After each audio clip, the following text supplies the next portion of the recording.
Tristan Tate is the guy behind the scenes. He's the guy making things happen, and at the same time, he is the ladies' man of the year. Now, ladies' man, I'm certainly ladies' man of 2022. You know, it's been a slow year. You know, jail. Slow year. Yeah. But I'm the ladies' man of most years. Maybe not this one. That's you, Walt. But I took over for now. But I'm black, so not too long. But regardless, though, how does one become a ladies' man? Oh, obviously, women aren't everything. Yeah. But how does one become a ladies' man for themselves? Well, it's simple. You know what? And it's super simple. I don't think there are any tricks and there are any hacks to it. If you were to ask men the same question, if you wanted to give a woman advice on how to get attention from all the high value men in the world, the answer would be a virtuous, super beautiful 10 out of 10 high value women. So high value woman. I don't think it's a trick because I don't try to get women. I feel like I try to become the best version of myself I can be, and then women will naturally come to you. And that's as simple as that. And I know it sounds easy. It's actually the hardest answer in the world because it's the answer no one wants to hear. Fat, chubby dudes will send super chats to people like Justin Waller, and he'll get pissed off at them. Yeah. Because he's saying, hey, man, how do I get women? Have you seen Justin Waller? You think he tries to get women? Chad. Yeah. You think he I hang around with him. You think he fucking tries? They're trying to get him. Yeah. We've seen Why? it. Why? Because he's worked his entire life. He's in the fucking gym. He's a self-made millionaire. He's smart. He's witty. He's funny. The motherfucker can sing. What, you're telling me that he knows some secret trick? He doesn't know any fucking tricks. He's just the man all the women want. So yeah. I mean, try to be the best version of yourself. It's as simple as that. Work out in the gym. Read something. Learn something. Become interesting.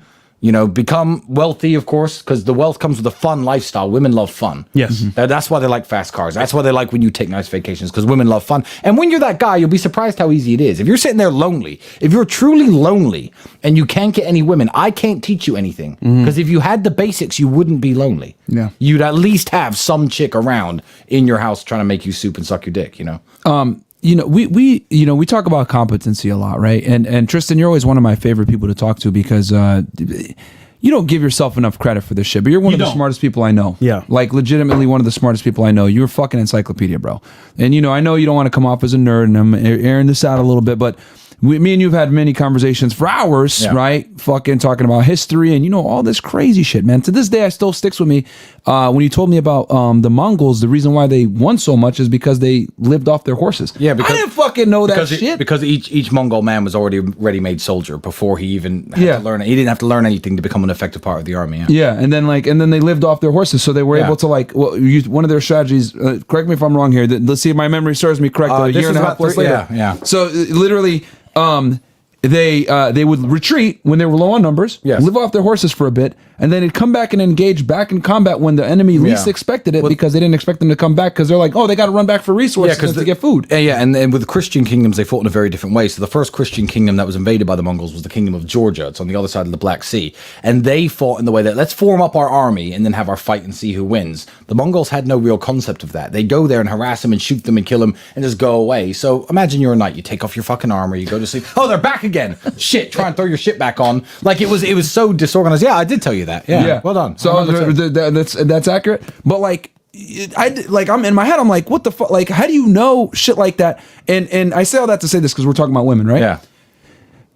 Guys, knowing shit like that, being a smart person, you can make it interesting even though it might be nerdy. Like, you guys would be surprised that people say, oh, well, girls are dumb, blah, blah, blah. But if you're able to be a good storyteller and convey history in a certain way and apply it to the conversation that you're having, etc., you'd be surprised at how many women would actually be intrigued and interested. Like, wow, I didn't know that. That's a fun fact. Women are always interested in learning new stuff. Yes. Women are always interested in hearing new things that they find interesting. And it always depends on the vehicle of delivery. Yes. It's the vehicle of delivery. If you're a little nerd who's be like, oh, well, women should like me. I know lots of stuff. I read lots of books. Yeah, but you're a fucking little dork with a pencil neck. Women aren't interested in even sitting down next to you, let alone listening to anything that comes out of your mouth.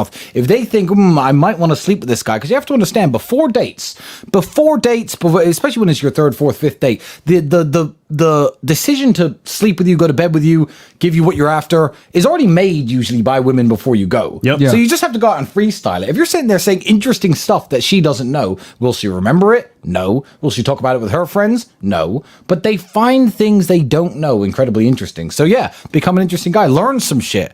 And most Learn importantly, things. Yo. she might not remember that the Mongols would go back and fucking live off their horses and then come back and attack the knights, and they're over there. Oh fuck! I gotta put my armor back on, and they're getting killed.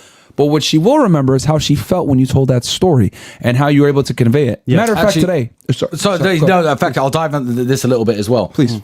I think this is one of the key factors because I thought about this very recently. Because when I sit with my friends, we have some very, very interesting conversations. I had a Dutch politician here the other day, Thierry Baudet, very famous dude, runs a very big political party in the Netherlands. And when you're sitting there talking, He stepped up and said it was bullshit when he all said that it was happened. bullshit. I remember Yeah. that. At So the he was Parliament, here, right? He had your back. Yeah, he was here. When I sit with Justin Waller, when I sit with you, when I sit with any man who's interesting, and we're having these interesting conversations, if you're commanding, I wish you guys could hear some of the shit we talk about. Oh, it's amazing. But if you're commanding the respect and the attention of 4 or 5 other men who are worthy of admiration, that's what women like as well. If you're saying something incredibly interesting, and me, who's worthy of respect, and Andrew and Justin Waller are all sitting there staring at you, kind of nodding their head because you're telling us something we don't know, your girl will pick up on that. Your girl will pick up on that. Myron can command the respect of these other men who are all smart and rich and et cetera, et cetera, et cetera. And I think that's a big factor for them as well. It's not necessarily them listening to you, but when they see other men are interested in you and interested in what you have to say, and you command respect in the hierarchy, that's a massive turn on for women. Yeah, and guys, like, interesting enough, right? So Mystery, right? I've talked about his work a lot, and he talks about the power of storytelling, cadence, tonality when you speak, etc. in a certain way. Speaking in the active voice versus the passive voice, people are able to pick up on that, and women respond very favorably to that. So even if you're telling a story that might be boring, told by a historian, but you're an interesting person, you're able to tell that story. It can make it way more interesting, and they'll be like, "Oh my god, that's really cool. That's really interesting." And even a bimbo that's stupid, if you tell the story correctly, can absolutely get appreciation from it, and learn something in the process, man. Help these dumb hoes become smarter, guys. Yeah, maybe. Because there's plenty of bimbos who listen to plenty of stuff I said. I'm not sure they remember any of it, but they remember how you made them feel. And actually, what's sick? So I know I've heard on this podcast, I've heard that sometimes you talk in a negative way about women. So I might just join in a little bit. I'm going to join a little bit because fuck it. I'm ready to go back to jail. So let's be a misogynist. There was this girl I was meeting up. Some years ago, and she was dull, uninteresting. There was nothing really special about her. She was a fucking 9 out of 10 though, smoking hot. Yeah. But she was really, really an uninteresting person. And she said something to me that actually annoyed me. I very rarely see red. I very rarely get angry. I very rarely get mad. But this girl was like, yeah, I don't know. I don't really want to meet up anymore. And she was like, oh, but come on, we have such a great time together. And I was bored. I was like, why? Why do you like hang out with me so much? And she said, we have such interesting conversations. And I was like, hold the fuck up. We have interesting conversations. No, we have interesting conversations. We have interesting conversations. Yeah. Me telling you shit is not me having an interesting conversation. The fact that you can sit there and claim my knowledge of everything as an interesting conversation because you sit there with your dumb that's interesting. That was not an interesting conversation. I was furious. Yeah. I was like, you know what? Now, fuck it. She got her own way there because I saw her a few more times after that. I was like, come here. Write down everything you tell me tonight. 0. Blank. 0. Nothing. We have interesting conversations. I was offended. I was furious. I've never had an interesting conversation with her in my life. Back in school, right, I had a friend, he's from Turkey actually, really well-groomed guy, well-traveled, and he'd ask us the question, where have you traveled to? They would say, oh, I just been to Texas or, maybe like California. Oh, well, I've been to, Romania, I've been to Texas. For example, European countries. Yeah. He tell a story that wasn't really true, but because they don't know the country, he tell it like a fucking lie. By the time he's done with the story, they're like, "Oh my god, that's amazing!" He I went to the top of the mountain. I said this lady from burning house, and they're like, "Wow, this is amazing!" But he told the story in a succinct, clear way that was really very engaging, vivid. Yeah, and they fell in love with the story. And before you know it, you smashed them the same night. You know who falls for that? American chicks. All the time, bro. They'll say shit to me like, "Oh, have you ever been to Paris?" I'm like, "Oh, you should see it." It's amazing. It's a fucking shithole. Yeah, Paris is a dump. It But I'm like, sucks. "Oh, you should see it." No, I'll be there this summer.